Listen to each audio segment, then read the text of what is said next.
এই শোনো না, আমাদের অন্ধবিশ্বাস চ্যানেলটি যারা এখনো সাবস্ক্রাইব করেননি, প্লিজ সাবস্ক্রাইব করে দাও। আর অল্প কিছু সাবস্ক্রাইবার হলে 1 লক্ষ পরিবার হবে। সবাই প্লিজ সাবস্ক্রাইব এবং বেশি বেশি শেয়ার করে দাও প্লিজ। স্টপ ইট, কাজের কথা বল, কল কেটে দেব। ঝগড়া থামলো বুঝি। ক্ষণিকের জন্য থেমেছিল সত্যি, পর মুহূর্তে নির্মল স্বরে রসিকতা শুরু হলো। শুনশান নীরবতায় দুষ্ট গলায় মাহিন প্রশ্ন করলো, বাসায় ফিরিসনি এখনো? এর জন্যই ফায়ার হয়ে আছি। বইয়ের থোবড়া দেখো না অবধি, তোর মুখে দেখি ভালো কথা আসবে না। রাতে কল দিবি তাহলে, রাখি এখন। হে হে হে। ফোন পাশে রেখে পুনরায় ল্যাপটপে মনোযোগী হতে চাইল তন্ময়। পারল কই? বন্ধুর কথা মিথ্যে নয়, ওরকে দেখছে না 24 ঘন্টা পেরোচ্ছে। এর জন্য বোধহয় তার হাঁসফাঁস লাগছে, অস্থির হয়ে আছে বুকের ভেতরটা। তৃষ্ণায় যেমন মানুষ ছটফট করে, ঠিক তেমন ভাবেই তার হৃদয় ছটফটিয়ে চলেছে। চোখ জোড়া বুঝে সিটে এলিয়ে দিল মাথাটা। সে বাসায় বলেনি আজ ফিরছে। ওরও আজ সন্ধ্যায়ও কল করে বারংবার শুধাচ্ছিল কবে ফিরবে সে, আর কতদিন থাকবে। তন্ময় এড়িয়ে গিয়েছে প্রশ্নগুলো। ওকে সারপ্রাইজ করা যাবে বেশ। মোস্তফা সাহেব সংবাদপত্র পড়ছিলেন লিভিং রুমের সোফায় বসে। পাশেই আনোয়ার সাহেব বসে টেলিভিশনে খবর দেখছেন। ওহি সাহেব ভাঙাচোরা রেডিওটা ঘুরে ফিরিয়ে দেখছেন। তন্ময় সেই মুহূর্তেই বাড়িতে প্রবেশ করলো। ছেলেকে দেখে মোস্তফা সাহেব সংবাদপত্র ভাঁজ করে টি টেবিলে রেখে দিলেন। গলা উঁচিয়ে রাখেন স্ত্রীকে, এই যে তোমার রাজপুত্র এসেছে, খাবার বারো। জাবাতা বেগম রান্নার ঘর ছেড়ে বেরিয়ে এলেন। ছেলেকে দেখে চোখ ছোট ছোট করে ফেলেন। কণ্ঠে বিস্মত নিয়ে শুধান, দুদিনে কেমন শুকিয়ে গেছিস বাবা, ঠিকভাবে খাওয়া দাওয়া করিসনি? ফ্রেশ হয়ে নিচে নাম, খাবার বাড়ছি আমি। আজ আসবি জানালে তোর পছন্দের কিছু রান্না করতাম। মোস্তফা সাহেব একমত হলেন, মাথা দুলালেন দুবার, ঘুরিয়ে ফিরিয়ে ছেলেকে পর্যবেক্ষণ করে। সকালেও কল করলাম, জিজ্ঞেস করলাম কবে ফিরছে, জবাব দিল। তন্ময় দুপাশে মাথা দুলিয়ে মৃদু হেসে সিঁড়ি ধরে। ওরটা কোথায়? কণ্ঠ শুনেও নিচে নামছে না যে, কি ব্যাপার? এই অবেলায় ঘুমাচ্ছে নাকি? ব্রিফকেস হাতেই দোতলায় উঠে আসে। ওর রুম বরাবর আসতেই এক মুহূর্তের জন্য থামে পাজুরা। দরজা চাপানো, নিশ্চয়ই ঘুমাচ্ছে। এটা ঘুমানোর সময়? এখন ঘুমাবে পড়ে পড়ে, আর রাতে সজাগ থাকবে শিয়ালের মতো। তন্ময় পদচারণের ধ্বনি তুলল বড় চালাক চতুর্ভঙ্গিতে। তার পাশের রুমটির দরজাটাও শব্দ করে খুলল। তৎক্ষণাৎ ওর রুমের চাপানো দরজাটা খুলে যায়। ফুলো ফুলো ঘুম কাতুরে নয়নজগল নিয়ে ওর হুড় মুড়িয়ে বেরিয়ে আসে। পায়ে জুতো নেই, এলোমেলো চুলগুলোর দুর্দশা হয়ে আছে, ওড়নার করুণ অবস্থা। তন্ময়কে দেখেই অবাক হয়ে চেয়ে রয়। পরপরই কি নিদারুণ আনন্দনীয় আশ্চর্যতা ঘিরে বসেছে ওর ওই চোখ জোড়াতে। পাতলা উষ্ঠদয়ে দীর্ঘ হাসির বিচরণ খেলে। তখন প্রশ্ন করলাম কখন ফিরবেন, উত্তর দিলেন না কেন? আজই ফিরবো তাই। ওরও ঠোঁট ফুলালো, অভিমানী গলায় আওড়ালো, আমি অপেক্ষায় ছিলাম তো। তন্ময় শুনল, কান শীতল অনুভব করলো। অনুভূতির স্রোত বইল হৃদয় জুড়ে। শান্ত হলো বক্ষ পিঞ্জিরা। তৃষ্ণার্ত মন যেন জল পেল মুহূর্তেই। মরুভূমির মতো নিষ্প্রাণ ছটফটে চলা হৃদয় বায়ু বাতাস পেয়ে শান্ত স্থির হয়ে এলো। গভীর গলায় স্বতঃস্ফূর্ততা। অবসান ঘটালাম তো। ওরও থামলো না। চিন্তিত মুখে এগিয়ে এসে ক্লান্ত তন্ময়ের মুখমণ্ডলের নিকট হতে দেখে প্রশ্ন করলো, খুব টায়ার্ড লাগছে? তন্ময়ের কাঠখড়ি হৃদয় কথা বলতে জানলে এক্ষুনি জবাব দিয়ে বসতো ঠিক এই বলে, তোকে দেখতে পেয়েই সব ক্লান্তি দূর হয়ে গেল, একদম ম্যাজিকের মতো। আচ্ছা, তুই কি ম্যাজিশিয়ান অরু? আমার পার্সোনাল ম্যাজিশিয়ান, যাকে দেখলেই আমার সব রকম অসুখ দূর হয়ে যায়, যার কণ্ঠে সব রকম বিষাদ ভ্যানিশ হয়ে রয়। কি বিচিত্র আর আশ্চর্যজনক ব্যাপার, তাই না? অর্থখণ্ডিত জল জ্বলন্ত চাঁদটি সুদূর আসমানে বসেছে। চাঁদের চারিপাশ জুড়ে ছোট বড় অজস্র নক্ষত্র। আবহাওয়া নাতিশীতোষ্ণ। মৃদু ঠান্ডা হাওয়ার এসে আরাম করেই গাটা ছুঁয়ে যাচ্ছে। মাত্রই গোসল সেরে বারান্দায় এসে দাঁড়িয়েছে তন্ময়। এত দূরের রাস্তা পেরিয়ে বাসায় ফিরবে, সর্বপ্রথম গোসল নেওয়াটা বাধ্যতামূলকই বটে। এভাবেও নিজের বাড়িটাই তার কাছে স্বস্তির শান্তির জায়গা। 2 দিন ধরে হোটেলে থেকে বিষাক্ততায় জর্জরিত তার অন্তর। ব্যবসায়িক কাজকর্মে বেরোলে ঠিকঠাক খাওয়া দাওয়াটুকু হয় না। তার উপর আবার এবারে বন্ধু বান্ধবদের একের পর এক কল মেসেজ তো আছেই। নিজেরা মিলে ট্যুর প্ল্যানিং কর। তা না করে তাকে বারংবার বিরক্ত করে যাচ্ছে সমানতালে। ওদের একটাই আবদার, ওরুকে সঙ্গে নিতে হবে। ওরুকে না নিলে নাকি এত বছরের বন্ধুত্বের ইতি ঘটাবে। আরে ভারী আশ্চর্যজনক তো, ওদের বন্ধু সে নাকি ওরু। তন্ময় ওদের কাণ্ড কারখানা দেখে বিস্মিত না হয়ে পারছে না। এত পৈশাচিক উত্তেজনা, আগ্রহ বোধ ঠিক কই থেকে আসছে ওদের জানে না সে। ওদের এত ব্যাকুলতা আকুলতা তার ঠিকঠাক হজম হচ্ছে না। কোথাও কিছু একটা ঝোল ওরা পাকাচ্ছে, এই বিষয়ে শতভাগ নিশ্চিত সে। বন্ধুদের ক্ষেত্রে তার সিক্সথ সেন্স কখনো ভুল হয়নি। আর এদিকে আরেক মাথা যন্ত্রণাদায়ক ব্যাপার স্যাপার হচ্ছে ওরু। ব্যবসায়িক ট্যুরে গিয়ে ভীষণ ব্যস্ত ছিল সে, ওরুকে সময় দিতে পারেনি। ভালোভাবে ফোনে কথাবার্তাটুকু হয়নি। চোখ মুখ বন্ধ করে 3 দিনের কাজ 2 দিনে করে ফেলেছে বলেই এই দুর্গতি তার। তবে কী লাভ হলো? যার জন্য সে করল চুরি, সেই অভিমানী নারী বলছে সে চোর। এত তাড়াহুড়োয়, এত ডেসপারেটলি সে কার জন্য বাড়ি ফিরেছে সেটা বুঝলে কি আর অভিমান করে পালাই করে? এই যে সে বাসায় এসেও পরিপূর্ণ নজরে দেখতে পেল না মহারানী ভিক্টোরিয়াকে। অভিমান করে তার সামনেই আসছে না। এমন করলে কি করে হয়? এই যে সে নিশাচর প্রাণীর মতো ছটফট করে মরছে। ওরু কি তা বুঝে? আশ্চর্যজনক হলেও সত্য যে আজকাল তার রাতে ভালো ঘুম হয় না। ঘুমের পেছনে খরচ করা ক্ষুদ্র প্রচেষ্টা বিফলতায় নাম লেখালে সে আলগোছে মাঝরাতেই ল্যাপটপের সম্মুখে বসে পড়ে কাজ করতে, মাইন্ড ডাইভার্ট করার সামান্য চেষ্টা। তবে আজ কাজেও মন বসাতে পারছে না, তার দ্বারা হচ্ছেই না। তীব্রতর শূন্যতায় বক্ষস্থল জুড়ে বিদ্রোহ চলছে। গভীর রাতের প্রহর জানান দিচ্ছে কিছু একটা তার কাছে নেই, যা থাকবার কথা ছিল। কি নেই? কি থাকবার কথা ছিল? এই প্রশ্ন দুটোর জবাব সে জানে বলেই কুণ্ঠিত। ওরটার ক্ষেত্রে বড্ড ভীত সে। সাহসী সে বরাবরই তুচ্ছ ওর সামনে। যে কোনো পদক্ষেপ নেওয়ার পূর্বেই দুবার তাকে ভাবতে হয়, সহস্রবার নিজেকে সংবরণ করতে হয়। তবে আজকাল আর নিজেকে সামাল দিতে ইচ্ছে হয় না। বারংবার ভেবে সিদ্ধান্ত নেয়া ধৈর্যতে কুলোয় না।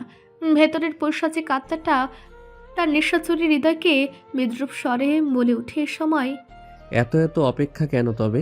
কিসের জন্যে? ভেঙে ফেলো ধৈর্য।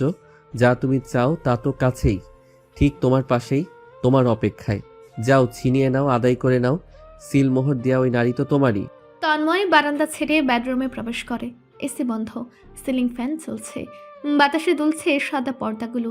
ইজি চেয়ারে বসলো হেলান দিয়ে, একটা সিগারেট ধরালো। সিগারেট সে একান্তভাবেই খুব একটা খায় না, হঠাৎ করে বন্ধু বান্ধবদের পাল্লাতে পড়ে খায়। তবে আজকাল একাই 2-1টা খাচ্ছে অতিষ্ঠ হয়ে। চোখ দুটো মোজে ইজি চেয়ারে হেলান দিল। অদেখা কি হিসেব নিকেশ করছে মস্তিষ্ক, তাও সে বুঝতে পারল না। সব শূন্য। চোখ দুটো খুলে দেখলো সামনে ল্যাপটপ, গুরুত্বপূর্ণ একটা কাজ স্ক্রিনে। সেটি পড়ার ক্ষুদ্র চেষ্টা করলো এই যাত্রায়, তবে বিফলে গেল চেষ্টা। কনসেন্ট্রেশন নেই। মিনিট খানেকের মধ্যে চল শক্ত করে হঠাৎ করে সজোরে ল্যাপটপ বন্ধ করে উঠে দাঁড়ালো। অধৈর্য দৃষ্টি দেয়াল ঘড়িতে ফেলল। 3টা নয়। তন্ময় ভাবে, তবে সিদ্ধান্তে পৌঁছাতে পারছে না। সে যদি আজ এক্ষুনি এই মুহূর্তে পা বাড়ায়, ওরুটা এয়ারপোর্ট থেকে আশকারা পেয়ে মাথায় চড়ে বসবে। বানরের মতন চুল টেনে মাথায় বসে ফুটবল খেলবে। নিজেকে আর দমিয়ে রাখবে না ও, তাকে পাগল করে দম ফেলবে। জেনেও তন্ময় নিজ থেকেই পাগল হতে ইচ্ছুক। মন প্রাণ চাচ্ছে স্বেচ্ছায় পাগল হতে। মনস্থির হতেই তার মুষ্টিবদ্ধ হাত দুটো শান্ত হয়। ভারী কি পদক্ষেপ সহিত এগোয় দরজার দিকে। দরজাটা খোলা ছিল, সে বেরিয়ে আসে। দরজাটা পুনরায় ভালোভাবেই লাগিয়ে দেয়। ওর রুমের দরজা সবসময় খোলা থাকে, আজও খোলা। তন্ময় ইতস্তত করে এক পলক, পরে মুহূর্তে দরজাটা খুলে ভেতরে পা বাড়ায়। ভেতরে ঢুকে দরজাটা বিনা শব্দে লক করে দেয়। রুমটা প্রচণ্ড শীতল এবং বড্ড আধারে। এই মেয়ের বদ অভ্যাস এসির টেম্পারেচার কমিয়ে রাখা। ওকে সে বারংবার বলেছে 16-র নিচে না যেতে। কে শুনে কার কথা? তন্ময় বাতি জ্বালালো অনুমান ধরে। ওরু বিছানায় আমোদে ঘুমাচ্ছে, একটা সাদা কম্বল গায়ে টানা বুক পর্যন্ত। পশ্চিমে মাথা, উত্তর দিকে ওর বাজুরা। চুলগুলো এলোমেলো হয়ে আছে বার্ড নেস্টের মতন। মুখটা সামান্য হাঁ করে রেখেছে। খুব সুন্দর স্বপ্ন দেখছে হয়তোবা। মিটিমিটি হাসছে একটু পর পর। এই দৃশ্যে তন্ময়ের সুগভীর চোখ দুটো হেসে ওঠে। পাল্লা দিয়ে ঠোঁটের দীর্ঘতা প্রসারিত হয়। সে ধীর পায়ে এগোয় বিছানার দিকে। হঠাৎ করে চোখে পড়ে ওর পিঠের নিচে টি-শার্টটায়। কালো রঙের একটা টি শার্টটা অবশ্যই তার। কখন এনেছে কে জানে। তাকে এত মিস করলে এমন আরামদায়ক ঘুম কিভাবে দিচ্ছে? হ্যাঁ, নাক টেনে মুখ খুলে হেসে হেসে দিবার স্বপ্ন দেখা হচ্ছে। অপদার্থ। তন্ময় বসলে ওর মাথার কাছটায়। মাথার বালিশটা দক্ষিণে পড়ে আছে। প্রায়শই সাবিহা রুবি বলতো ওর ঘুমের নাজুক অবস্থা, ওর পাশে ঘুমানো অসম্ভব। আজ সে নিজ চোখে দেখলো মেয়েটার ঘুমের দুর্গতি কোন লেভেলে পৌঁছেছে। একা যতদিন আছে ঘুমুক শান্তি মতো। তন্ময়ের সাথে ঘুমালে ওর ঘুমের ব্যালেন্স ঠিক করিয়ে ছাড়বে, সারা রাত বুকের মধ্যে চেপে রাখবে। এমন ছুটে কিভাবে করবে তাই দেখবে। এবেলায় হাত বাড়িয়ে ওর ফুলো ফুলো গালটা ছুলো, ক্ষুদ্র শক্তি প্রয়োগ করে গাল টেনে ধরলো। ওরও ঘুমের ঘুরেতে গুঙালো, কপালে বেশ কয়েকটি ভাঁজ পড়লো। মাথাটা ঘুরে অন্য পাশে ফিরে গেল। তন্ময় হেসে তখনই ঝুঁকলো ওর দিকে। ওর কানের কাছের চুলগুলো সরালো নরম হাতে, কানের লতিতে ঠোঁট ছুঁয়ে দিল। ডাকলো মৃদু স্বরে। ওরু। তার ডাকের জবাব আসে না। স্তব্ধতা তখনও বিরাজমান। তন্ময় পুরুষালী স্বরে ধ্বনি তুলে হাসে। গভীর নিদ্রায় মনোনিবেশ। প্রেয়সের গালে আঙুল বুলাতে বুলাতে এক মনে বলে, তুই না উঠলেই বরং আমার জন্য মঙ্গল বেঁচে যাব। এই কথা বলেই মুখটা নামিয়ে চটপট কিছু চুমু বসায় ওরুর ঘুমন্ত স্নিগ্ধ মুখশ্রী জুড়ে। ওরুর চোখের পাপড়ি চোকল কাপের সামান্য। পরপরই চমকে কাঁচা ঘুম ভাঙা চোখ দুটো মেলে তাকায়। কয়েকবার সরলভাবে পলক ফেলে। চোখ দুটো আলো সইতে খানিকক্ষণ সময় নেয়। তন্ময়ের হাসি হাসি মুখটা স্পষ্ট হতেই ওরুর চেহারায় রং দৃশ্যমান ভঙ্গিতে পাল্টে যায়। কেমন ড্যাব ড্যাব করে চেয়ে আছে। অবিশ্বাস্য চোখ দুটো পলক ফেলতেও দ্বিধান্বিত যেন। তন্ময় ভ্রু তুলে শুধোয়, তোর সুইট ঘুমে ডিস্টার্ব করলাম? ওর নিভু নিভু চোখ দুটো উৎসুক হয়ে চেয়ে আছে। আকুলতা, অধীর ব্যাকুলতা স্পষ্টত ওই দৃষ্টিতে। ওর ওই ব্যাকুল দৃষ্টি যেন তার নামে লেখা সর্বনাশী ভাতা। আশ্চর্য, তন্ময়ের শক্তপুক্ত হৃদয়টা ধাক ধাক করলো কেন? ওরও এক ঝটকায় উঠে বসে যখন বুঝতে পারে সামনের ব্যক্তি স্বয়ং তার তন্ময় ভাই, ভ্রম নয়। পরপরই এক লাফে দুহাত বাড়িয়ে তন্ময়ের গলা জড়িয়ে ধরে। তন্ময় কিছুটা সময়ের জন্য হতবাক হলেও পর মুহূর্তেই দুহাতে ওরুকে জড়িয়ে নেয় বক্ষে। ডান হাতটা নিজের মতন ওরুর মাথার পেছনটা বুলাতে থাকে আদরে ভঙ্গিতে। শান্তিতে চোখ বুজে আসে তার। সব রকম শূন্যতা, ব্যাকুলতা উড়ে কই যেন পালিয়েছে। ওরুর মিনমিনে কণ্ঠে অভিমান স্পষ্ট। ফিরে আমাকে একটিবার খোঁজেননি। তন্ময়ের কণ্ঠ রাতের আধারের চেয়েও গভীর নিভু। খুঁজেছি। মিথ্যে। আপনি আমার থেকে দূরে গেলেই বাঁচেন, আমি সব বুঝি। তন্ময় ওর অভিমানের সম্মুখে অসহায়। তুই কিছুই বুঝিস না। ওরও এক প্রকার তন্ময়ের কোলে বসে, মাথাটা তন্ময়ের ঘাড়ে। এ যাত্রায় মাথা সরিয়ে এনে মুখোমুখি হলো তন্ময়ের। ফুলা ফুলা লালচে চোখ দুটোতে যেন পৃথিবীর সব মায়া বিরাজ করছে। তন্ময় ডানে হাতের আঙ্গুল দিয়ে ওর চোখ দুটো ছুঁয়ে দেয়। ওর অভিমানী গলায় প্রশ্ন করে, তাহলে বলুন, আমাকে মিস করেছেন? তন্ময় মৃদু স্বর খাদে নামিয়ে নির্নিমেষ চেয়ে বলে ওঠে, মুখে বলবো নাকি করে দেখাবো? ওরও অবুজের মতন চেয়েছিল। আগা মাথা বুঝবার পূর্বেই এক অনাকাঙ্ক্ষিত কাণ্ড ঘটে গেল। নিজেকে আবিষ্কার করলো বিছানায়। ধাক্কাটা সামলে ওঠার আগেই পরপর যা ঘটেছে তা দেখার মতো সাহস তার চোখ দুটোর হলো না। শক্ত করে বুঝে নিয়েছে আপন গতিতে। হাত দুটো তন্ময়ের গলা ছেড়ে কাঁধের শার্ট মুষ্টিবদ্ধ করে চেপে রেখেছে। থরথর করে কাঁপছে সর্বাঙ্গ। তার ওষ্ঠদয়ে নিঠুরভাবে আক্রমণকারী ঠোরজোড়া অধৈর্য, অবিন্যস্ত, ব্যাকুল। নিবিড়ভাবে ছুঁয়েই ক্ষান্ত নয়, হুটহাট কামড় বসিয়ে দিচ্ছে। কামড়ে দিয়ে পরপরই গভীর চুম্বনের স্পর্শে ব্যথাটুকুর নিবারণ করছে। তার মস্তিষ্ককে শূন্যে নিয়ে যাচ্ছে। তন্ময়ের সুঠম মেখেয়ালি হাত দুটো স্থির নেই। চঞ্চল হাত দুটো ওরুর পেটের দিকটা অশালীনভাবে ছুঁয়ে যাচ্ছে। নরম তুলতুলে পেটে তার থাবা যেন হিংস্র বাঘের ন্যায়। ওরু সেই স্পর্শ থেকে পালাতে উদ্যত। মুচড়ে উঠে পালাতে চাওয়া ছোট্টখাটো দেহখানা তন্ময় নিজের মধ্যেও জাপটে নিল। নিষ্ঠুরভাবে পালানোর সব সুযোগ বন্ধ করে দিল। এক দীর্ঘ চুমুর সমাপ্তি ঘটিয়ে ঘন ঘন শ্বাস ফেলছে এখন। ওরুর বুকের ওঠানামার গতি দ্রুত। চোখ দুটো খিচে বন্ধ করে রেখেছে এখনো। চুম্বিত লালিত ভেজা ঠোঁটে দৃষ্টি পড়তে ফের চটপট চুমু খেল তন্ময়। গভীর কণ্ঠখানা নিঃশব্দ শোনালো। কতটা মিস করেছি বোঝা গেল? ওরুর চোখ দুটো আরো কুচকে গেল, কাঁপলো ঠোঁটজোড়া। তন্ময় হাসে, লালচে ঠোঁট জোড়াতে বুড়ো আঙ্গুল ছুঁয়ে বলে ওঠে, কথা যখন বলবি না তবে থাকার কি দরকার? চলে যাচ্ছি। তন্ময় ভান ধরে ওঠার। মরার মতন পড়ে থাকা উরু মুহূর্তে হাঁকচুকে ওঠে। দুহাতে পুনরায় জড়িয়ে ধরে তন্ময়ের গলা। নিজের দিকে টেনে এনে বুকে মুখ লুকোয়। লজ্জায় কুণ্ঠিত কণ্ঠে আওড়ায়, যাবেন না, গেলে আর কখনো কথা বলবো না। তন্ময় তাজ্জব ভাবার ভনিতা করে শুধায়, পারবি তুই? ওরও নিরুত্তর, শুধু তার হাতের বাঁধন দৃঢ় হলো। মুখটা গভীরভাবে বুকে ঢুকালো। তন্ময়কে বুকে নিয়ে শুয়ে পড়ল। কদিনের নির্ঘুম চোখজোড়া যেন ঘুমের সন্ধান খুঁজে পেল। মিনিটের মধ্যেই গভীর ঘুমে বুঁদ হলো। ওরও মাথাটা এক ফাঁকে উঁচিয়ে তাকালো, ফিস ফিস করে ডাকলো। তন্ময় ভাই। ঘুমিয়েছে মানুষটা। কি ভীষণ ক্লান্ত দেখাচ্ছিল। মায়ায় ওর বুকের ভেতরে স্রোত বইছে। সে হাত উঁচিয়ে চুলগুলো টেনে দিল। এতে যেন তন্ময় আরাম বোধ করলো।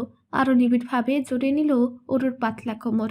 এতে ওরও কেঁপে উঠলেও নড়বার সাহসটুকু করল না। দরজায় করা ঘাতের ধ্বনি, দীপ্তর বাচ্চা বাচ্চা কণ্ঠের স্বর শোনা গেল।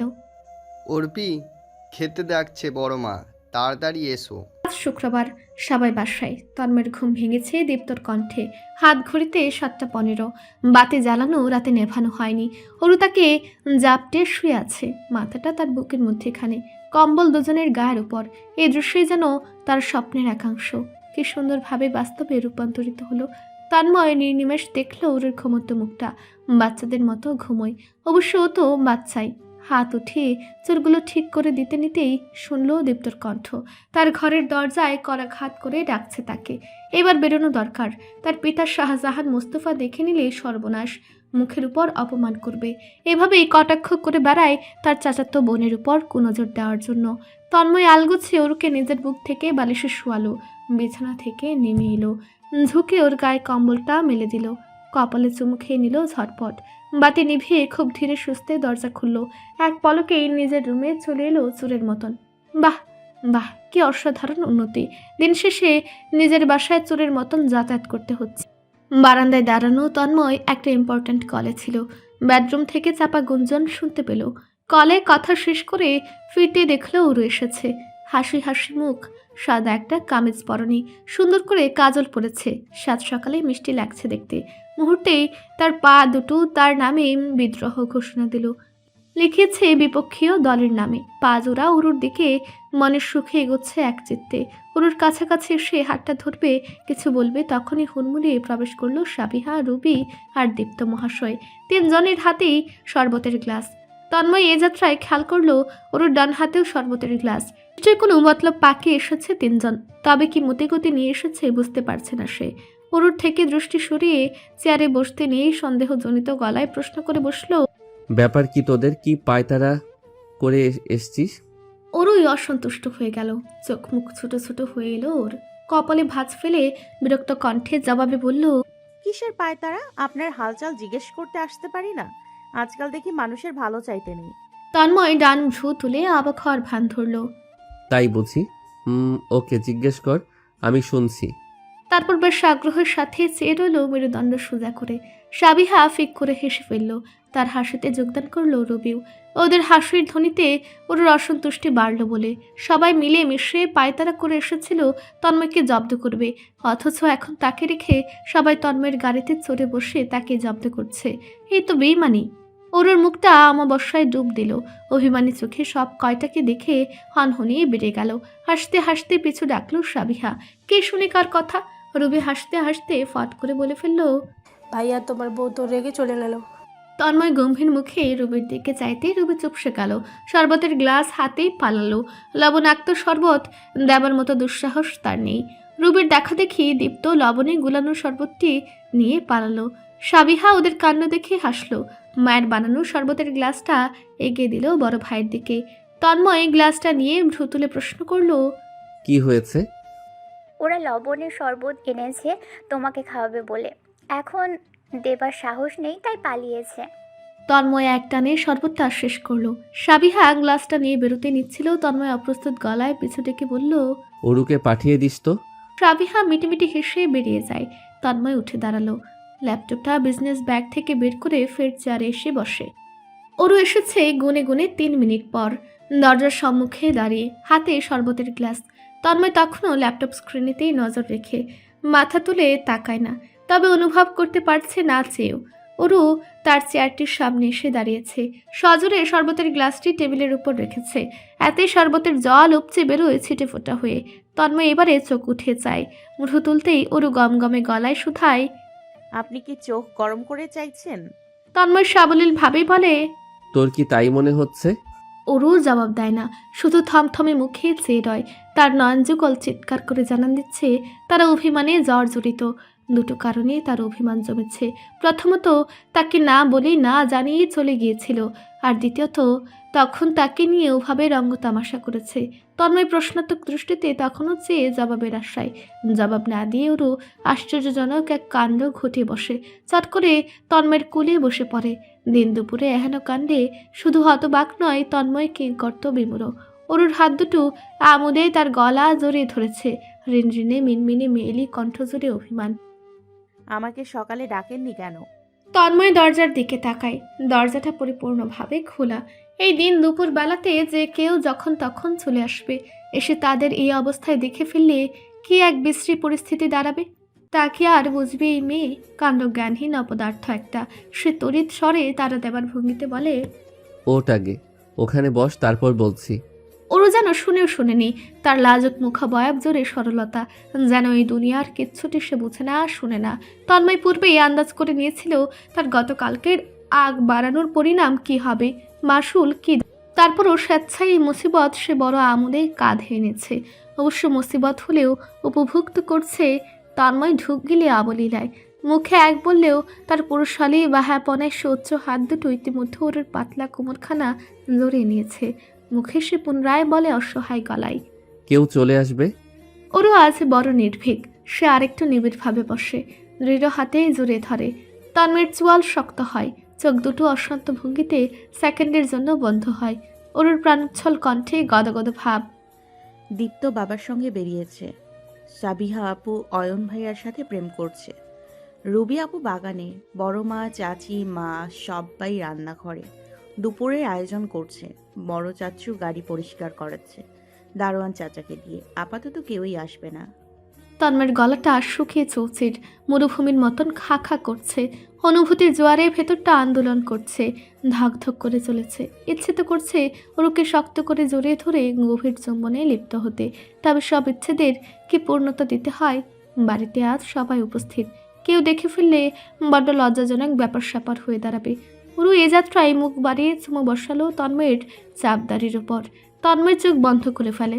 সে কেন পারছে না ওরকে জোরপূর্বক সরাতে? কেন ওর বাচ্চা মতে আশকারা দিয়ে চলেছে?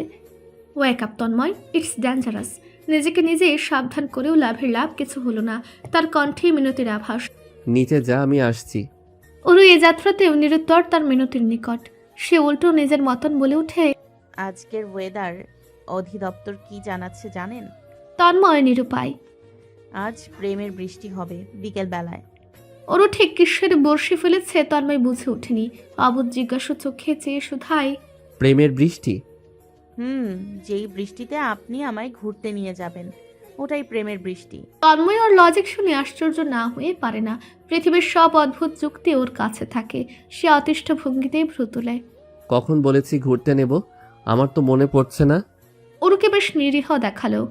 আপনি তো জানেন আমি বৃষ্টি কত ভালোবাসি, তাই না? হুম। আজ ঘুরতে নিয়ে যাবেন না? তন্ময় দীর্ঘশ্বাস ফেলল। বিরক্তির হাব ভাবের ভঙ্গিমা ধরে ওকে আগাগোড়া দেখলো। চোখ রাঙানো ছুতোতে বলল, নেব, ওঠ। ওরও উঠল না, ঠোঁটে ঠোঁট টিপে রেখেছে, যেন এখনো কিছু বলার আছে। তন্ময় নিবিড়ভাবে ওই গোলাপি উষ্ঠদয় দেখে আওড়ালো, কি বলবি? ওরকে ভীষণ লজ্জিত দেখালো। পাপড়ে যুগল সমানে পলক ফেলছে, ঠোঁট দুটো নিষ্ঠুরভাবে দাঁত পিষছে। সময় নিয়ে নিচু স্বরে ফিসফিসানি সুরে কোন রকমে বলে, আমরা কবে থেকে একসাথে থাকবো? তন্ময়ের কান দুটো ঝা ঝা করে উঠল। অঙ্গ প্রত্যঙ্গে ইলেকট্রিক শক লাগলো যেন। দৃষ্টি প্রখর হলো। গেল গেল গেল। তার দেহে থাকা বিন্দু মাত্র হতভাগা ধৈর্য উবে গেল। মুহূর্তেই ওর কোমরে থাকা তার দুটো হাত দৃঢ়তর হলো। খামচে ধরল সেথায়। চোখের পলকে মুখ বাড়িয়ে ওর রুষ্ঠ দয়ে শক্তপোক্ত কামড় বসালো। দাঁতে দাঁত পিষে শাসানো গলায় বলে উঠল, এখন তুই এখান থেকে রফা দফা না হলে তোর কপালে দুঃখ আছে। ওরও আতঙ্কে দু হাতে মুখ চেপে ধরেছে। নয়নযুগল তৎক্ষণাৎ আর্দ্র হয়ে এসেছে ব্যথায়। ভীত সে তখনই লাফিয়ে উঠে দাঁড়িয়েছে। তন্ময়কে দ্রুত গতিতে উঠতে দেখে এক দৌড় লাগালো। এক দৌড়ে বেরিয়ে গেছে রুম থেকে। তন্ময় উপলব্ধি করলো তার শরীর গরম। মনে হচ্ছে আগুন ধরিয়ে দেওয়া হয়েছে, দাও দাও করে জ্বলছে। সে জানালা বন্ধ করে দিল, বারান্দার দরজা লাগালো। মূল দরজা লাগিয়ে এসে ছাড়লো। কি সাংঘাতিক পেকেছে এই মেয়ে। তন্ময়কে দম বন্ধ করে না মেরে শান্ত হবে না, ওকে শাস্তা না করলেই না। সেলফোনটা বাজছে। তন্ময় এগিয়ে হাতে নিতে রিয়ানের কল রিসিভ করে কানে ধরতে রিয়ান বড় চমৎকৃত গলায় ডেকে ওঠে, দোস্ত। ফোনটা তখনই কানের কাছ থেকে ছিটকে সরিয়ে আনে তন্ময়। রাগ সংবরণ করে গম্ভীর গলায় শোধায়, কি? রিয়ান ওপাশে চিৎকার করে বলে, মামা তো সে খেপা, কথাবার্তা আগামো নাকি কাটমো? মাহিনের কণ্ঠ ভেসে এলো তখনই। কেটে দে, ওর বইয়ের রাগ আমাকে ওপর ঝেড়ে দেবে। কলটা ঝটপট কেটে গেল। তন্ময় ছুঁড়ে মারল ফোনটা বিছানায়। সব ফাজিল তার গলায় ঝুলেছে। টি শার্ট খুলতে খুলতে সে ওয়াশরুমের দিকে হাঁটা ধরল। তার এখন গোসল নেয় উত্তম, মাথা ঠান্ডা হওয়া প্রয়োজন। ঘরের ভেতর ওরও মাস্ক পরে ঘুরছে। এই নিয়ে বাড়ির সকলের অভিযোগটি তন্ময়ের ঘরেতেও চলে এসেছে। এনেছে দীপ্ত। সে বিচিত্র ভঙ্গিতেই নাক মুখ কুচকে বলে, ভাইয়া দেখছো অর্পির কাণ্ড, সে বাসায় মাস্ক পরে ঘুরছে, হাউ ফানি। দীপ্তর কাছে যা মজা লাগছে তন্ময়ের কাছে মোটেও লাগছে না। এই মেয়ে তার মান ইজ্জত ধুলোয় মিশিয়ে ছাড়বে। কেন মাস্ক পরে ঘুরতে হবে? ঘন্টা খানিক ঘরে থাক, ফুলা ভাবটা না হয় খানিক কমে যেত। অবশ্য তন্ময়েরও দোষ, কি দরকার ছিল কামড় দেবার? সে অশান্তভাবে উঠে দাঁড়ালো, দ্রুত পায়ে বেড়ে গেল ঘর থেকে। পেছনে দীপ্তও ছোট ছোট পায়ে তাকে অনুসরণ করছে। সিঁড়ি পথ ধরতেই দেখলো ওর পেছনে রুবি দৌড়াচ্ছে মাস্ক খুলবে বলে। তন্ময়ের হার্ট ব্লক খায়। সে উচ্চ কণ্ঠে ধমকাবে পূর্বে যা ঘটার ঘটে গেছে। রবি মাস্ক খুলে ওর মুখ নিবিড়ভাবে দেখছে। লিভিং রুমে তখন স্বয়ং তার পিতা শাহজাহান মুস্তফা বসে বড় বিনয়ী, উৎসুক এবং চিন্তিত গলায় জিজ্ঞেস করছে, কি হয়েছে মামুনি, কোনো সমস্যা? তন্ময়ের ইচ্ছে করছে উদাস গলায় বলতে, তোমার মামুনিকে আমি শাহজাহান তন্ময় কামড় দিয়েছি, এখন আমার কি করবে করো। খাবার টেবিলে সবাই বসে খাওয়া দাওয়ার পর্বটি বেশ আনন্দের সহিত চলছে বলে মনে হচ্ছে।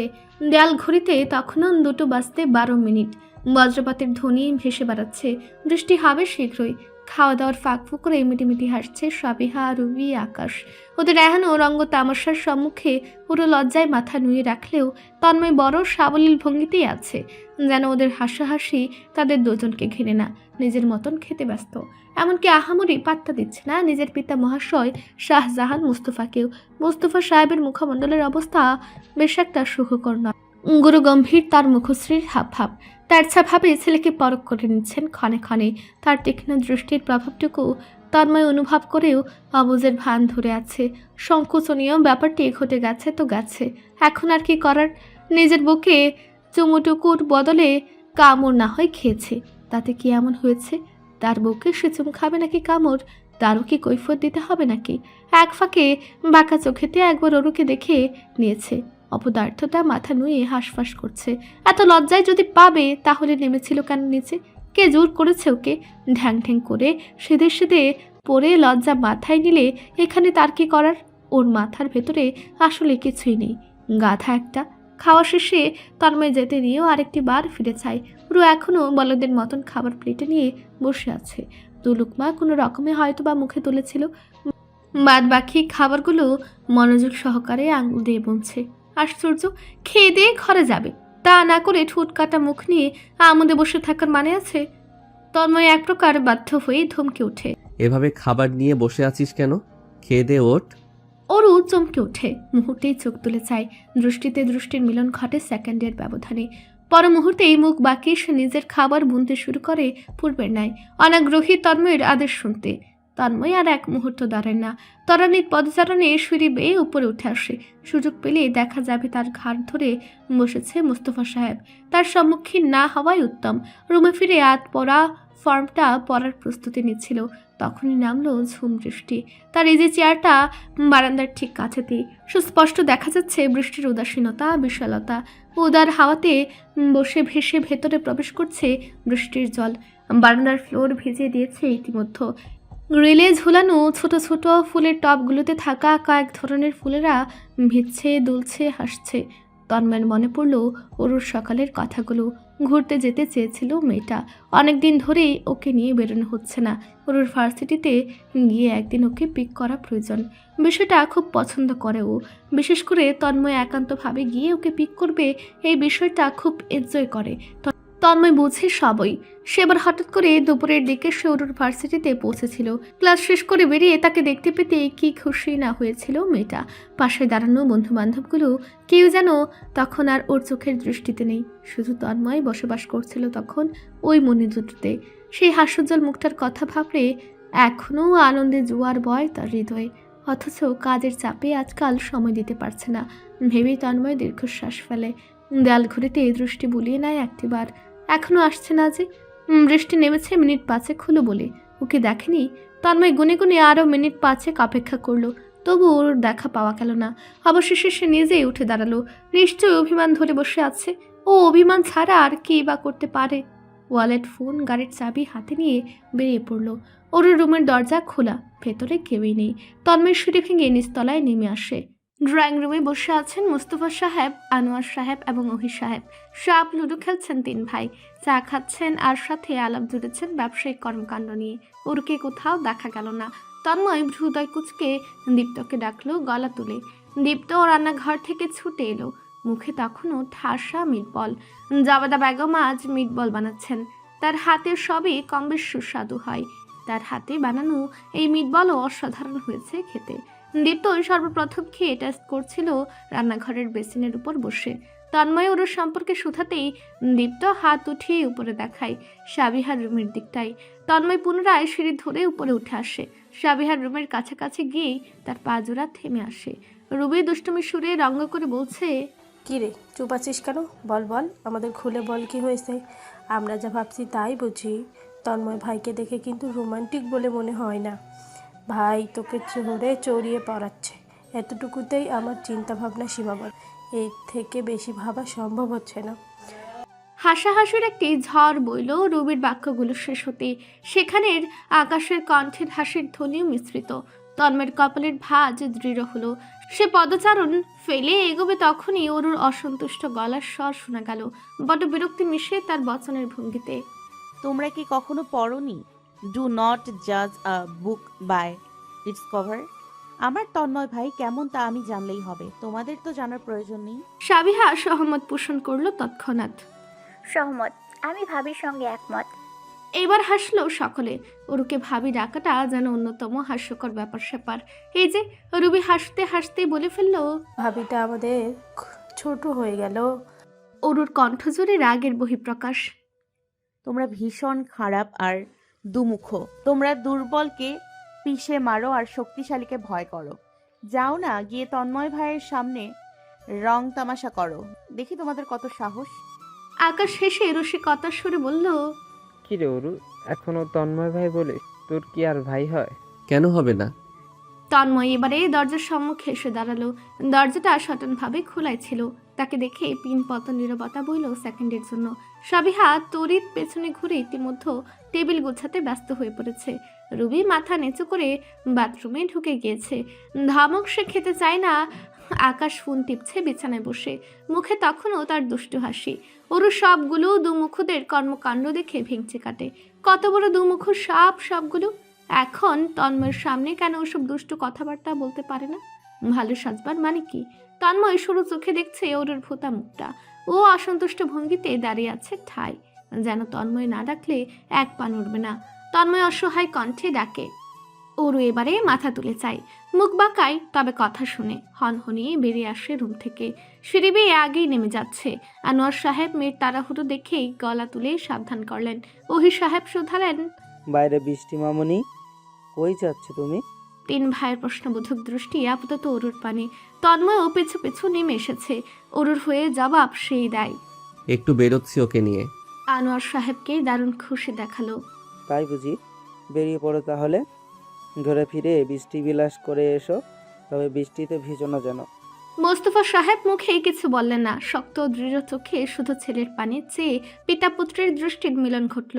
একজনের সূক্ষ্ম দৃষ্টি আর অন্যজনের সাবলীল। এই যাত্রায় তন্ময় ডান ভ্রু তুলে নাচালো, যেন অবলিত প্রশ্নবোধক। কি উচ্চারণ করছে সে? মোস্তফা সাহেব মুখ ফিরিয়ে নিলেন, থমথমে গলায় বললেন, তাড়াতাড়ি ফিরে এসো। তন্ময় হাসে, মুখে বলে, জি। আধারাচ্ছন্ন ঝুম বৃষ্টি, বাতাসের তোড়জোড় কঠিন প্রভাব বিস্তার করছে সড়ক পথে মানুষজন নেই। গাড়ি ঘোড়া হাতে গোনা কিছু বাইপাস করছে তাদের গাড়ির স্পিড মাঝামাঝিতে। ওর জানালার কাজ অর্ধেক নামিয়েছে। অত্যন্ত ধারালো প্রখর বৃষ্টির সম্মুখে সম্পূর্ণ নামানো যাচ্ছে না। সুযোগ পেতেই বৃষ্টি পুটলা পুটলি বেঁধে তার কুলে বাসা বাঁধতে উদ্যত। তন্ময় আর চোখে দুটানায় ভোগা ওরকে দেখছিল। এ যাত্রায় মুখ খুলল সে। কাজ নামাতেই হবে কেন?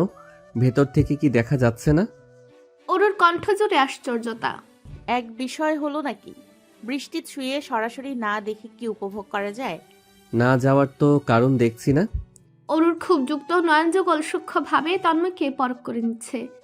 আপনি চাচ্ছেন আমি যেন রেগে বাসায় চলে যাই? তাহলে আমায় আর ঘুরতে নিতে হবে না, আপনি বেঁচে যাবেন। তন্ময়ের চোখ মুখ জুড়ে প্রাণোচ্ছল হাসি ফুটে ওঠে। পণ্ডিত কোথাকার! অরুর ঝগড়াটে কণ্ঠ আসমান চড়ে বসে। আমি কি ভুল কিছু বলছি? তাহলে অস্বীকার করুন, বলুন মুখে। তন্ময় দৃষ্টি রাস্তাতেই রাখে, ঠোঁট জোরে চড়া হাসি। অস্বীকার করছি না। তুই বাসায় যেতে চাইলে বেঁচে যাব। কি দিয়াসি বাসায়? তন্ময় সামান্য ভয় পাবার ভান ধরে জানালো। ও ভীষণ ভয় পেয়েছি।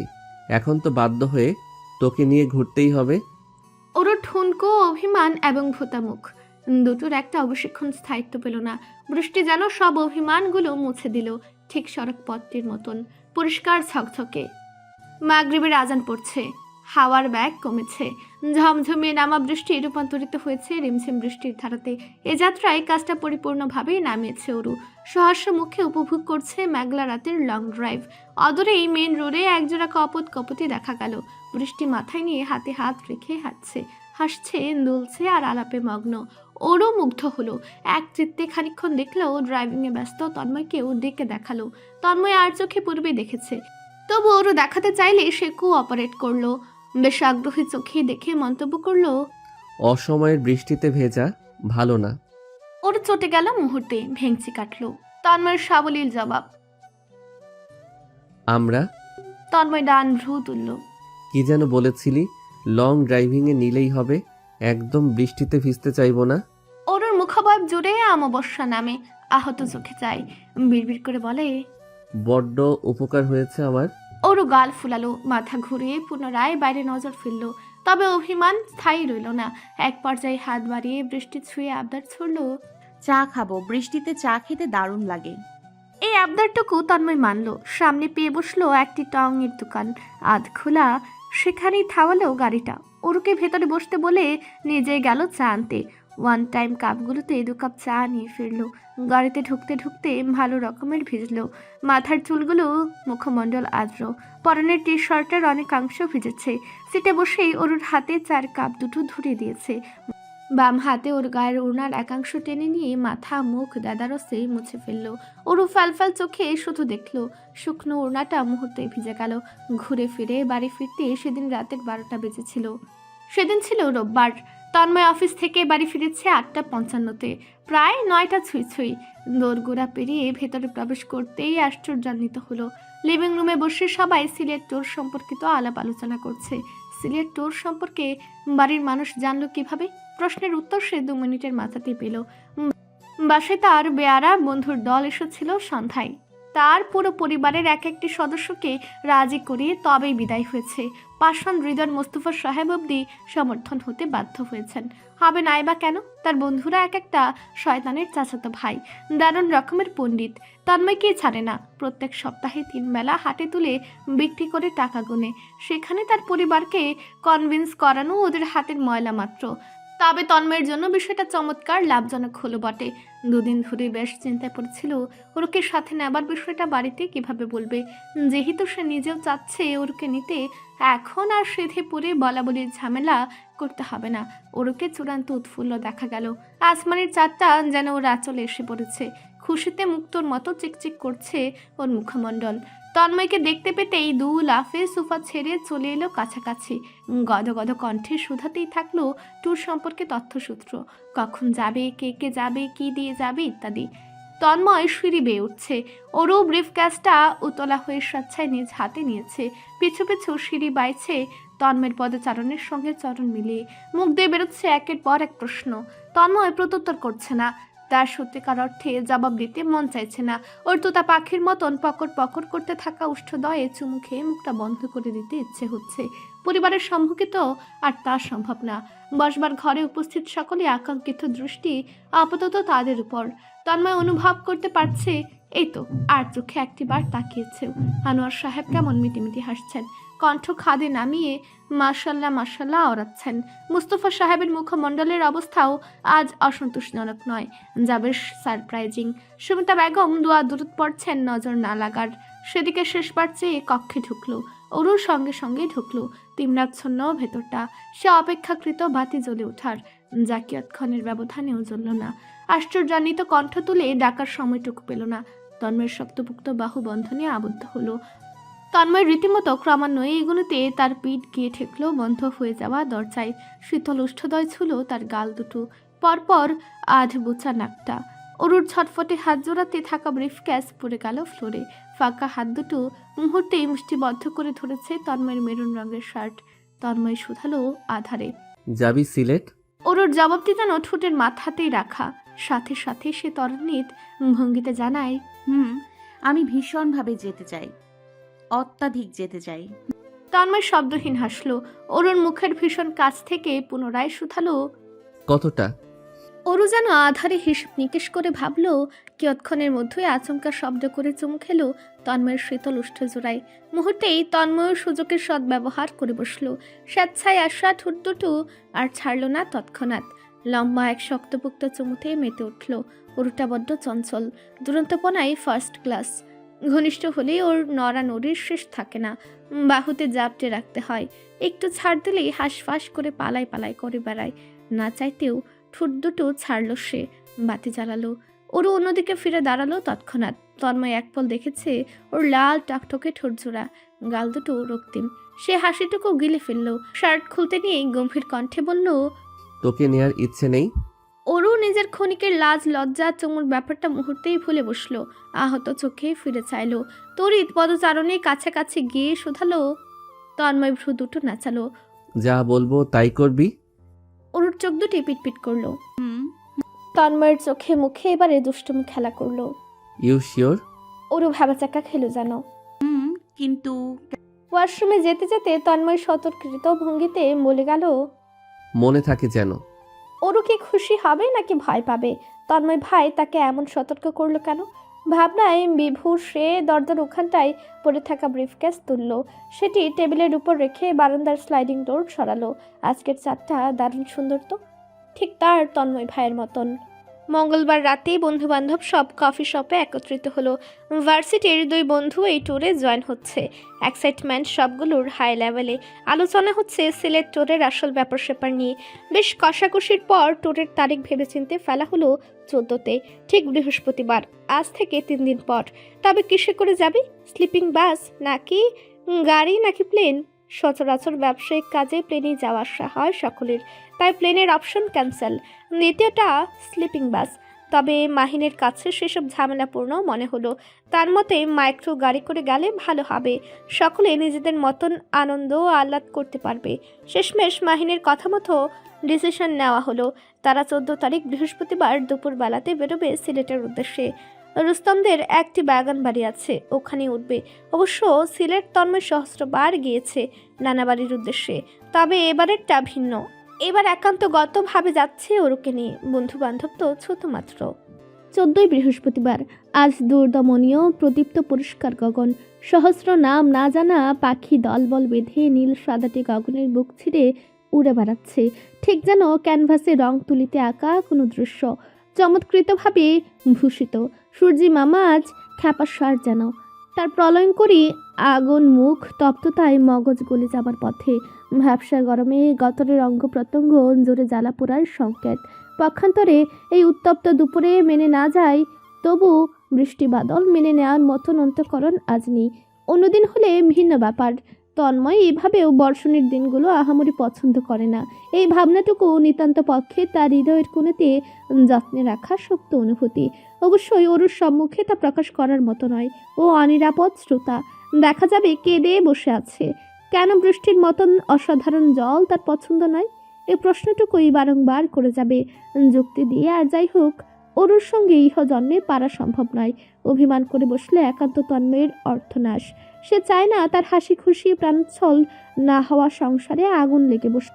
ইতিমধ্যে বাম পকেটে আধুনিক যোগাযোগ ব্যবস্থাপূর্ণ যন্ত্রটি সহস্রবার কেঁদেছে, ক্রমান্বয়ে আওয়াজ করেই চলেছে। 2 মিনিট চুপ করার নাম নিচ্ছে না। ডান হাত বাম পকেটে ঢুকিয়ে ফোনটা বের করলো তন্ময়। স্ক্রিনে ভেসেছে ইংরেজি অক্ষরে বড় করে লেখা মাহিনের নাম।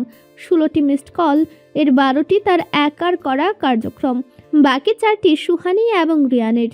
দুজন গুনে গুনে দুটো করে কল করেছে। তন্ময় সর্বাগ্রবর্তী। মাহিন মজুমদারকে কল ব্যাক করলো। অশান্ত উদ্গ্রীব ছেলেটার মাথায় কি সমস্যা জানা প্রয়োজন। মাহিন হয়তোবা ফোন হাতে ধরে বসেছিল। কল রিসিভ হলো তক্ষুনি। ম্লান কণ্ঠখানা ব্যাকুল শোনালো। দোস্ত রে। এহেন বিষাদযুক্ত কণ্ঠ কর্ণে পৌঁছে তন্ময়কে বিভ্রান্ত করতে সক্ষম হলো না। হওয়ার কথাও নয়, যুৎসই কারণ নেই। সে নির্বিকার হয়ে কাভার হাতাচ্ছে। মোট 6টা শার্ট নিয়েছে, 6 রঙের। টি শার্ট 4টা, 4 ধরনের। 6টা প্যান্ট ভিন্ন স্টাইলের। লাগেজ পরিপূর্ণভাবে গুছানো পরিপাটি ভঙ্গিতে। তারপরও সবকিছু শেষবার দেখে নেয়া তার অভ্যাস। বল। অনুরাগ শূন্য প্রত্যুত্তর শুনে মাহিন বিরক্তিতে চ উচ্চারণ করে। প্রত্যাশা মোতাবেক বালের বটুকু হলো না। পাশে ড্রাইভ করতে থাকা অতি ব্যস্ত রিয়ান শিকদার দাঁত গেলিয়ে হাসছে। মাহিন এতে অসন্তুষ্ট হয় দ্বিগুণ। এবার সত্যিকার অর্থে ম্লান গলায় আওড়ায়, অন দ্য ওয়ে। কক্ষের দুয়ারের সম্মুখে ওর এসে দাঁড়িয়েছে।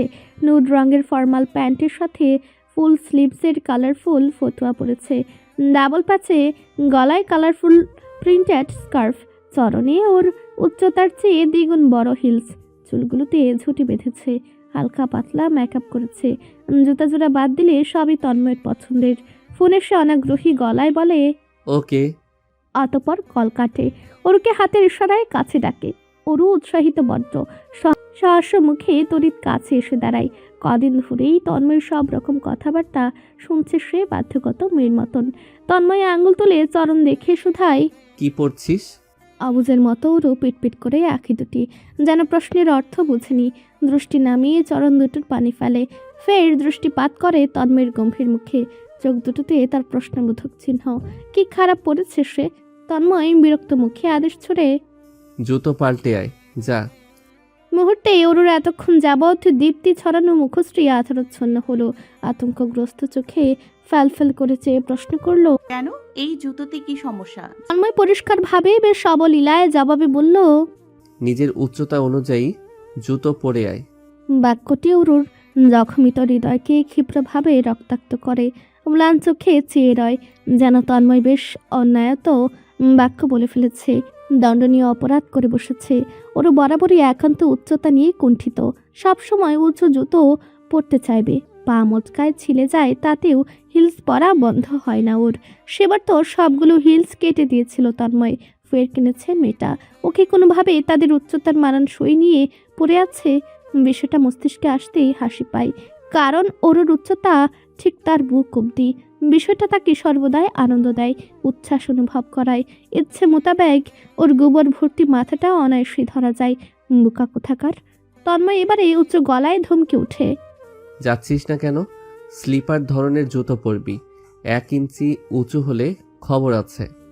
অরুর নাকের পাটা দুটো ফুলল, ছলছল করলো নয়ন যুগল।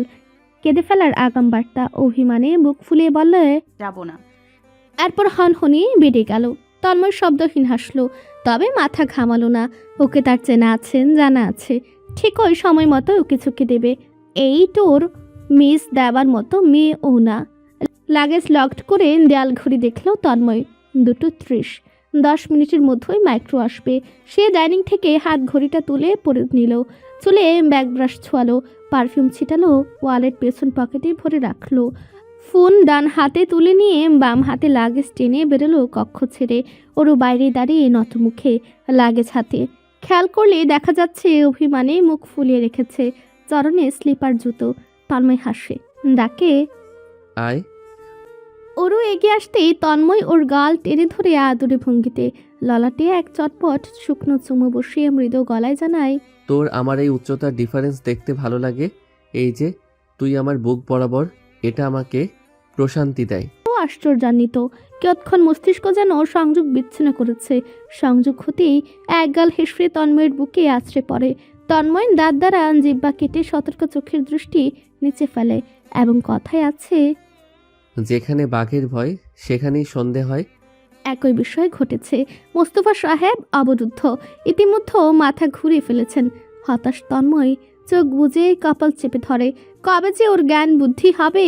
দুহাতে আলতোভাবে সরিয়ে দেয় ওরকে। জাবেদা বেগম খেতে ডাকছেন উচ্চ কণ্ঠে। তন্ময় তড়িৎ সিঁড়ি ভেঙে নিচে নামছে। ওরু প্রাণচ্ছলে রূপান্তরিত হয়েছে। কিয়ৎক্ষণ পূর্বের এক বুক অভিমানিনী মেয়েটি যেন এই মেয়ে নয়। হেসে দুলে হুমড়ি খেয়ে পিছু নিয়েছে তন্ময়ের। জাবেদা বেগম লাঞ্চ বক্স তৈরি করেছেন 4টি। কয়েক রকমের খাবার বানিয়েছেন, এর মধ্যে ওর পছন্দের মোমোসও আছে। সুমিতা বেগমও একটি চমৎকার ডিশ প্যাক করে দিয়েছে। আনোয়ার সাহেব মেয়ের জন্য সামান্য বিচলিত বটে। চঞ্চল মেয়েটাকে দূরে ছাড়তে অন্তপটে খচখচ হচ্ছে। মুস্তফা সাহেব তেমন কিচ্ছুটি বলেননি। গুমরা মুখে চেয়ে শুধু বিড়বিড়িয়ে বলেন, ওরুকে দেখে রেখো। তন্ময় তাদের দুর্ভাবনা বুঝে। ওরুকে নিয়ে সবার আশঙ্কাটুকু বোঝা খুবই স্বাভাবিক। ও যা বিচ্ছু ধাঁচের, ওকে কন্ট্রোলে রাখা মুশকিল তো অবশ্যই। অন্যদিকে দীপ তো ভীষণ ইমোশনাল। ছেলেটা চোখজোড়া রক্তিম। খুব করে তাদের সঙ্গে যেতে চেয়েছিল, তবে সম্ভব নয়। ও টিউটোরিয়াল এক্সাম চলছে। এক্সাম না চললেও ওকে নেওয়ার প্রশ্নই ওঠে না। দ্বার পেরিয়ে বেরোতেই মাইক্রো দেখা গেল। ইতিমধ্যে পৌঁছে গেছে ভ্রমণ গাড়ি। গাড়ির ভেতরে কেউই বেরোলো না। তবে আন্দরে বসেই গর্দান বের করে সালাম ঠুকলো এক একজন। তন্ময় বিদায় জানিয়ে ওরুকে নিয়ে গাড়ির কাছাকাছি এলো। গাড়ির পেছনের গদির দরজা খুলে দিল রিয়ান। গাড়িটা মূলত 3টি সারি বেঁধে আসন, ঠিক পেছনে গদি ফাঁকা। বাকি সবগুলো লিফটে বসেছে সম্মুখে। তন্ময়ের অনুভূতি ঠিক কি সে জানে না। এমন দেখানো প্রাইভেসি দিয়ে কি বোঝাতে চাচ্ছে? কথা বাড়ালো না। সামনেই পরিবারের সদস্য। ওরুকে বসিয়ে সে উঠে বসলো। ওরু জানালার কাজ নামিয়ে হাত নাড়ছে। তার সজীব মুখশ্রীতে সূর্যের কিরণ পড়েছে। সে দৃশ্য দেখে আনোয়ার সাহেব অসহায় ভঙ্গিতে মাথা নাড়ালেন। হেসে বড় ভাইয়ের উদ্দেশ্যে বললেন, মেয়েটা যে এত তন্ময় পাগল আমি বুঝতে পারিনি আগে। মোস্তফা সাহেব গম্ভীর মুখে রইলেন। মনে মনে ব্যঙ্গ করে বললেন, আর আমার আপাতত ছেলেটা যে কত পাগল তোর মেয়ের জন্য তা জানলে তুই হার্ট ব্রেক খাবি। গাড়িটা ধীরে সুস্থে শাহজাহান বাড়ির দোরগোড়া পেরিয়ে বেরিয়ে গেল। বাড়িটা এখনই কেমন নীরব নির্জীব লাগছে। ওরুকে তন্ময়ের বন্ধু বান্ধব 7 জন্ম আগে থেকে চেনে। সামনাসামনি পরিচয় পূর্বে একবার মাত্র হয়েছিল, তাও তাদের সহস্র আবেদনের পর। জনাব শাহজাহান তন্ময় রাজি হয়েছিলেন, তবেই দিয়েছিলেন অজস্র সতর্কবার্তা। সেসব পালন করার প্রতিশ্রুতি বন্ধুদল দিয়েছিল বলেই সে ওরুকে এনেছে। এর অবশ্য কারণ আছে। বন্ধুদের মুখ চলে ট্রেনের গতিতে। বন্দুকের বুলেটের মতো শুধু নষ্ট অশ্লীল কথা বেরোয়। এইসব বড় শুনে বসলে বিপদ। বিপদ অবশ্যই তন্ময়ের, বন্ধুদের নয়। তারা উল্টো তন্ময়কে বিপদে ফেলতে মুখিয়ে আছে। তাই আজ ওরুকে পেয়ে মাহিন উৎসুক বড়। শটানভাবে চুপচাপ পুতুলের মতো বাচ্চা বাচ্চা মুখের মেয়েটাকে দেখে তার মুখ চলল একাগ্রভাবে। সালামু আলাইকুম মামুনি, আর ইউ এক্সাইটেড? ওর আশ্চর্য হলো এই সম্বোধনে। তাদের মামুনি হলে কি তন্ময়েরও সে মামুনি? তৎক্ষণাৎ প্রশ্নবোধক চোখে মাথা ঘুরিয়ে তন্ময়ের পানে চাইল। তন্ময় তখন চোয়াল শক্ত করে চোখ রাঙিয়ে চেয়ে মাহিনের দিকে। শক্তপোক্ত চাহনি জানা দিচ্ছে তোকে জাস্ট পিষিয়ে খেয়ে ফেলবো। মাহিন বোঝার মতো করে জিভ কেটে ডাক নাম সংশোধন করে ফের বলে, ওহ সরি, মাই মিস্টেক। আসসালামু আলাইকুম ভাবি, আর ইউ এক্সাইটেড? ওরও বোঝার মতো হেসে মাথা দুলালো। সালামের জবাব দিয়ে বাধ্য গলায় প্রত্যুত্তরে বলল, জি ভাইয়া, অনেক এক্সাইটেড। সুহানির সামনে ছিল, আপাতত পিছু ঘুরে আছে। ওরুকে দেখছে, শব্দ করে হাসছিল। এ যাত্রায় ওরুর গাল আদুরে হাত টেনে বলল, দিক দিয়ে মামুনি ডাকা ভুল নয়, কিন্তু তুমি অনেক ছোট। তন্ময় বাচ্চা বউ বানিয়ে আমাদের ফাঁসিয়ে দিয়েছে। রিয়ান ড্রাইভ করছিল, সড়ক পথে চেয়ে জানালো। তন্ময় হাত বাড়িয়ে নির্লিপ্ত ভঙ্গিতে ওরুর কানে ইয়ারপিস ঢুকিয়ে দিল। ওরও চোখ তুলে চেয়ে আছে। তন্ময় ওর চোখে হাত দিয়ে ঢেকে গম্ভীর কণ্ঠে বলে, শালার বাচ্চা, তোর মুখ বন্ধ কর। বেবি কি লাথি দিয়ে গাড়ি থেকে ফেলে দেব। রিয়ান সহ বাকিরা নিষ্ঠুর দানবের মতন হেসে উঠল। কম্পন সৃষ্টি হলো মাইক্রোর ভেতরটায়। তন্ময়ের এই প্রটেক্টিভ রূপ তারা দারুণ উপভোগ করছে। সামনের দিনগুলো চমৎকার কাটবে। মাইক্রোর ভেতরে এয়ার কন্ডিশনার আছে, তবে তা বন্ধ কেন? কারণ তন্ময়ের প্রিয়তমা প্রকৃতির উত্তপ্ত হাওয়া উপভোগ করবে। পুতুলের মতন আঁখি দুটি দ্বারা চেয়ে যখন বলল, ভাইয়া উইন্ডোজগুলো খোলা থাকুক, তখন মাহিন উত্তাপে গল গল করে ঘামছে। খ্যাপা সূর্যকিরণের তাপে অচৈতন্য হাওয়া বাকি। তবু অরুর আবদার টুকুর মুখে শক্তপোক্ত এক না বলতে বড্ড নারাজ। সে রুস্তমের সঙ্গে চোখাচোখি করে। দু বন্ধু অনিচ্ছাকৃত রবটের ন্যায় মাথা দুলায় সহমত। ওদের নাস্তা নাবুদ হতে দেখে তন্ময় ঈষৎ পৈশাচিক আনন্দ পায়। অন্যত্র ওরও আত্মহারা সমর্থন পেয়ে উচ্ছ্বাস বদনে প্রকৃতির সৌন্দর্য উপভোগে ব্যাকুল সে। মাইক্রোতে মোট 6টা উইন্ডো। প্রদীপ্ত সূর্যের তাকে মস্তক গলে যাবার উপক্রম। প্রত্যেকটি উইন্ডো খোলা। অরুর পার্শ্ববর্তী উইন্ডোতে সূর্যের উত্তপ্ত কিরণ পড়ছে ঠিক ওর মুখমণ্ডলের উপর। এই দৃশ্য কিয়ৎক্ষণ অবলোকন করে তন্ময়। ওর ফর্সা মুখটা রক্তিম হয়ে যাচ্ছে, ভরাট গাল দুটো লালিত। মুহূর্তেই অরুর হাত টেনে একান্ত কাছে আনে। এহেন আকস্মিক কাণ্ডে ওরু হক চুকিয়ে যায়, ধাতস্থ হয়ে মাথা তুলে চায়। অতঃপর কৈফিয়ত না পেয়ে প্রশ্ন করে বসে, কি হলো? অরুর প্রশ্নের প্রত্যুত্তর করে রুস্তম তার পুরুষালী কণ্ঠখানা কৌতুকর শোনায়। তোমার সুন্দর মুখটায় সূর্যি মামা বসেছে, এটা তোমার পার্সোনাল বড় ভাইয়া মানতে চাচ্ছে না। যদি তোমার বেবি স্কিন ক্ষতিগ্রস্ত হয় তাহলে তো। তন্ময় রুক্ষ মূর্তি রূপ ধারণ করে ফেলেছে। বুদ্ধিদীপ্ত চোখ দুটো গম্ভীর, ললাটে 4টি নিষ্ঠুর ভাঁজ পড়েছে। উষ্ঠদয় একে অপরের সঙ্গে প্রগাঢ়ভাবে লেপ্টে। সন্তর্পণে হাতের তালুর মুঠোয় রাখা ইয়ারপিস দুটো পুনরায় ওর কানে নির্বিকার চিত্তে ঢুকালো তন্ময়। এক একটি বন্ধুর মুখশ্রী পানে সূক্ষ্ম দৃষ্টি বুলিয়ে শেষমেশ সতর্ক কণ্ঠে গর্জে উঠল, ওর সামনে ফালতু কথা না, শুধরে থাক, ওয়ার্নিং দিচ্ছি। মাহিন যেন কৌতুক শুনে ক্রূররবে হাসে। আমুদে ভ্রু নাচিয়ে শুধোই, না শুধরালে কি করবি? শাহজাহান তন্ময় চাচা কি ঠিক করবে জানতে আগ্রহী বড্ড। রিয়ান ড্রাইভিংয়ে মনোযোগী সত্তা হয়েও সুরে সুর মেলায়। বল বল, কি করবি? আমি তো এক্সাইটেড। ওর মতন আমাদের এক্সপার্ট মেবি এই ট্যুর নিয়ে এক্সাইটেড, এবং আমিও। তন্ময়ের চুয়াল শক্ত হয়, চাপা স্বরে ধমকানো সুরে বলে, লাত্তি খাইস না, বলছি না এসবে ডাকবি না ওকে। রিয়ান অসহায় ভঙ্গিমায় আওড়ায়, এমন বাচ্চা মেয়েকে কি বলে ডাকবো? তন্ময়ের নির্বিকার প্রত্যুত্তর, ইস, এই সম্বোধনে ডাকতে লজ্জা লাগে। ও বাচ্চার মুখটা কি আমাদের ভাবির কাতারে পড়ে? মাহিন মাথা দোলায় ক্রমান্বয়ে। তন্ময় অতিষ্ঠ এবং হতাশ। এই মুহূর্তে তার অনুশোচনা হচ্ছে। ওদের সাথে ওরকে সঙ্গে নিয়ে ট্যুর দেওয়াটা নির্বুদ্ধিতা বই কিছু নয়। তন্ময়ের ভূতা পুরুষোচিত মুখবয়ব দেখে রুস্তম মুখ টেপে হাসছে। তন্ময়ের পার্শ্ববর্তী আসনে বসা নির্বোধ নির্ভেজাল অবিদিত অরুকে দেখে বলে, অরুর কানে ইয়ারপিস দিচ্ছিস কেন? বেচারি লেফট আউট ফিল করবে, ইয়ারপিস খোল। তন্ময় দাঁতে দাঁত পিষে ভ্রু দুটো নাচিয়ে কাট কাট গলায় প্রত্যুত্তর করে, করুক, তোর ভাবতে হবে না, আমার বউকে নিয়ে আমাকেই ভাবতে দে। রিয়ান, মাহিন আর রুস্তম দৈত্যের ন্যায় হেসে ওঠে। ওদের হাসির তুপে পড়ে অসহ্য সুহানি। অতিষ্ঠ ওদের কর্মকাণ্ডতে চোখ রাঙিয়ে তাকায় রিয়ানের দিকে। ওর উদ্দেশ্যে শাসানো গলায় বলে, থাম তোরা, ঘুম ধরেছে। সারা রাত ট্যুর প্ল্যানিং এর চক্করে ঘুম হয়নি। এখন ঘুমাবো, ঘুমাতে দে, আল্লাহর দোহাই লাগে। সুহানির এই এক কথাতেই মুখ দ্বারা রিয়ান আর একটি শব্দ বের করার স্পর্ধা দেখায় না, নীরব রয়। এতে অসন্তোষ মাহিন উষ্ঠদয় ফুলে রাখে। একজন বউকে ভয় পায়, অন্যজন বউকে অন্তঃকরণের পিঞ্জরে বন্দি করে রাখে। এদের মধ্যে সিঙ্গেল সে লেফট আউট এবং বিষণ্ণ। অসাধারণ নীরবতায় তন্ময় সন্তুষ্ট অনুভব করে, স্বস্তির শ্বাস ফেলে। ওর কান থেকে ইয়ারপিস খুলে ওর মাথাটা একান্ত কাঁধে চেপে আদেশ ছুড়ে, কবুতরের মতো ছটপটানো বন্ধ কর, চোখ বুজে ঘুমা, লম্বা জার্নি। ট্যুর নিয়ে প্রবল উৎসাহিত অরু গত রাত ঘুমোতে পারেনি। নিদ্রার নটুকু আসেনি সারা রাত।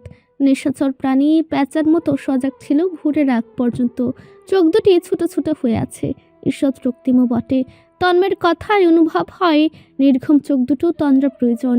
প্রাণোচ্ছল ভঙ্গিতে বেশ আমোদেই তন্ময়ের কাঁধে মাথা রেখে হাত জড়িয়ে চোখ বুঝল। এই দৃশ্যে ফ্যাচ ফ্যাচ করে হাসে। তন্ময় চোখ রাঙাতে ঘাড় ঘুরে ফেলে।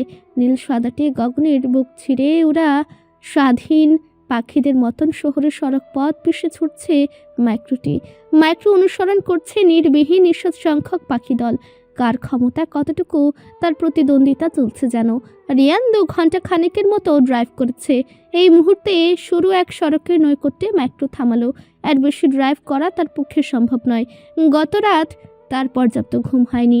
ট্যুর সম্পর্কিত রচনার প্রণালী সাজানোর ব্যগ্র ছিল। ড্রাইভিংয়ের আসন ছেড়ে বেরোলো বিদ্যুৎ গতিতে। এ যাত্রায় পরিষ্কার এবং ম্লান কণ্ঠে ঘোষণা দেবার ভঙ্গিতে জানালো, এখন ড্রাইভ করবে আমাদের চাচা ওরফে মাহিম মজুমদার। করতালি হোক। সূর্যি মামার উত্তপ্ততা মৃদু হয়ে এসেছে। বাতাবরণের মিষ্টি স্পর্শ শীতল। ড্রাইভিংয়ের পার্শ্ববর্তী সিটে মাহিন তন্দ্রার তোপে দুলছিল। সিটে মাথাটা এলিয়েছিল কোনাকুনিভাবে। আকস্মিক কড়া তালের ধ্বনিতে হাঁকচুকে উঠল। কাঁচা তন্দ্রার রেশ তখনও কাটেনি। ঈষৎ রক্তিম চক্ষুযুগল পিটপিট করে চেয়েছে কেবল। মুখাবয়ব পরাকাষ্ঠা গম্ভীর। নিশ্চিন্দ্র এক প্রলয়কারী দৃষ্টি তাক করেছে রিয়ানের পানে। যেন দৃষ্টি দিয়ে ধনুক বান ছুড়ে ফুর ও ফুর করছে রিয়ানের জ্যান্ত হৃৎপিণ্ড। রিয়ানের রাতে হেলদোল হলো না। সে উত্তেজনাহীন এক নির্বিকার। ওর গভীর তন্দ্রা ছুটেছে। তন্ময় অসন্তোষ।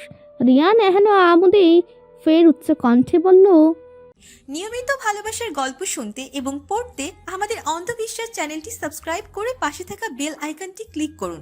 ধন্যবাদ সবাইকে।